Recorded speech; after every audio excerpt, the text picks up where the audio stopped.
क्या आप भी उन लोगों में से हैं जो पेट की चर्बी को कम करना चाहते हैं, कमर को पतली बनाना चाहते हैं या फिर अपने six pack, abs, triceps, biceps को बनाना चाहते हैं? तो प्लैंक एक्सरसाइज आपके लिए है बेस्ट एक्सरसाइज। तो आज की इस वीडियो में जानेंगे कि प्लैंक एक्सरसाइज क्यों बेस्ट एक्सरसाइज है, इसको कैसे किया जाता है और इसके क्या बेनिफिट्स हैं। प्लैंक एक्सरसाइज आपके लिए क्यों बेस्ट एक्सरसाइज है, उसके मैं यहाँ पर आपको 5 रीजन बताऊंगी। Number 1, doesn't require much time.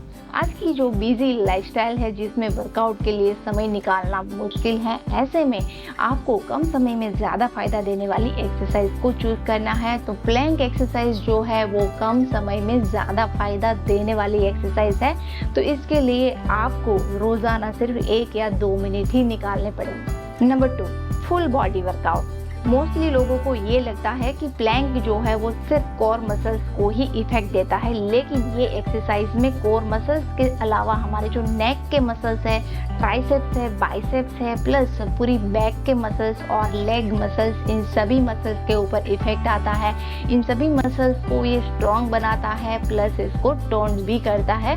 तो ऐसे प्लैंक जो है वो एक फुल बॉडी वर्कआउट है। Number 3, anybody can do it. अगर आप बिगिनर हैं, एक्सरसाइज की शुरुआत कर रहे हैं, तब भी आप इस एक्सरसाइज को इजीली कर सकते हैं।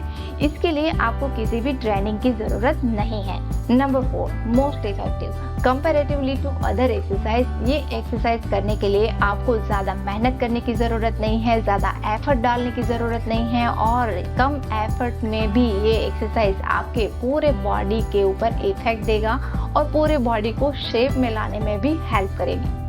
Number 5, no equipment required. इस एक्सरसाइज को करने के लिए आपको किसी भी इक्विपमेंट की ज़रूरत नहीं है, आपको जिम जाने की भी ज़रूरत नहीं है। आप इस एक्सरसाइज को कहीं पर भी आसानी से कर सकते हैं।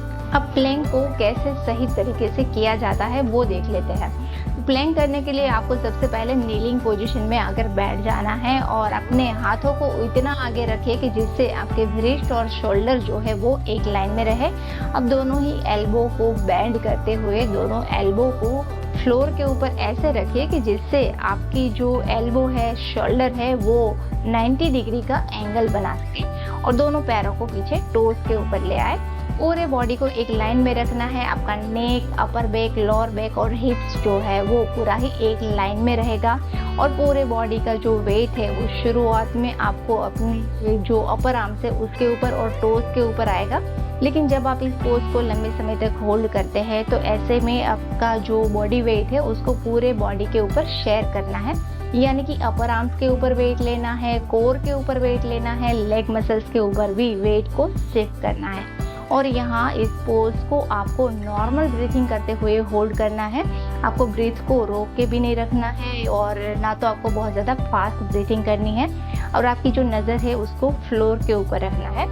स्टार्टिंग में आप 10, 20 या 30 सेकंड तक इस पोज को होल्ड करें, फिर धीरे धीरे आपका जो होल्डिंग टाइम है उसको बढ़ाते जाए और जब आप 1 मिनट, 1.5 मिनट तक आसानी से इस प्लैंक को होल्ड करने लगे, तब जाकर प्लैंक के जो दूसरे वेरिएशन है उसको भी आप ट्राई कर सकते हैं। प्लैंक करते वक्त आपको इस बात का भी ध्यान रखना है कि आपके हिप्स को बहुत ज़्यादा ऊपर या तो बहुत ज़्यादा नीचे नहीं रखना है। अगर आप ऐसा करते हैं तो इससे आपकी लोअर बैक के ऊपर और भी ज़्यादा प्रेशर आएगा, जिससे लोअर बैक पेन भी हो सकता है।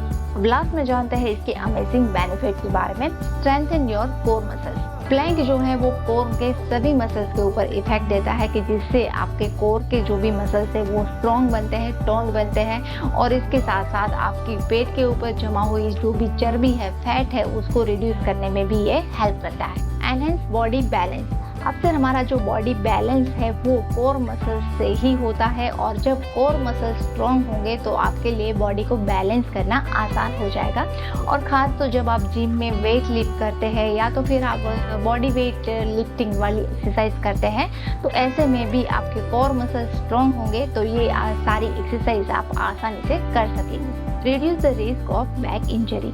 जिम में जब आप वेट लिफ्टिंग करते हैं या तो फिर कोई भी दूसरी हैवी एक्सरसाइज करते हैं तो ऐसे में बैक पेन होना या फिर स्पाइन में इंजरी होने के चांसेस जो है वो ज़्यादा रहते हैं, जो प्लैंक में बिल्कुल ही नहीं रहते हैं। और जब आप रेगुलर प्लैंक करते हैं तो उससे आपके कोर मसल स्ट्रॉन्ग बन जाते हैं और जिससे आपको वेट लिफ्टिंग करने में भी आसानी होगी। प्लस रेगुलर प्लैंक करने से आपके पेट के जितने भी मसल्स है वो स्ट्रॉन्ग बन जाते हैं और इस वजह से आपका जो वजन है उसका दबाव कमर के ऊपर ज़्यादा नहीं पड़ेगा, तो आपको बैक पेन रिड्यूस करने में भी प्लैंक हेल्प करता है। Improve metabolism. प्लैंक में एक साथ आपके पूरे बॉडी पे इफेक्ट आता है जिससे ज़्यादा कैलोरी बर्न होती है और ऐसे फैट भी बर्न होता है। तो बॉडी में जितना फैट कम होगा और मसल्स जितने ज़्यादा होंगे उतना ही आपका मेटाबॉलिज्म रेट जो है वो हाई होता जाएगा, जो आपकी वेट लॉस जर्नी के लिए बहुत ही इंपॉर्टेंट है। Reduce stress and improve your mental health. Generally दिन भर काम में बिजी रहने की वजह से और एक्सरसाइज नहीं करते हैं तो ऐसे में हमारे जो मसल्स है उसमें एक स्टिफनेस आ जाती है और जिससे भी हमें एक स्ट्रेस फील होता है। लेकिन जब आप प्लैंक एक्सरसाइज करते हैं तो उसमें एक स्ट्रेच मिलता है और जिससे आपकी मसल्स की जो भी स्ट्रेस होती है वो ऑटोमेटिक दूर हो जाती है और ऐसे ये आपके स्ट्रेस को रिड्यूस करने में हेल्प करता है। प्लस जब स्ट्रेस रिड्यूस होगा तो आपका जो मेंटल हेल्थ है वो भी इम्प्रूव होगा। दोस्तों हो सकता है कि ये एक्सरसाइज आपको देखने में बहुत ही सिंपल और इजी लगे, लेकिन जब आप इस एक्सरसाइज को करेंगे तभी आपको पता चलेगा कि ये कितनी इजी है और ये कितनी इफेक्टिव भी है। तो आप कब शुरू कर रहे हैं इस एक्सरसाइज को वो मुझे कमेंट करके ज़रूर बताएं और ऐसी ही नई वीडियोस को देखने के लिए चैनल को सब्सक्राइब करना बिल्कुल ही ना भूलें।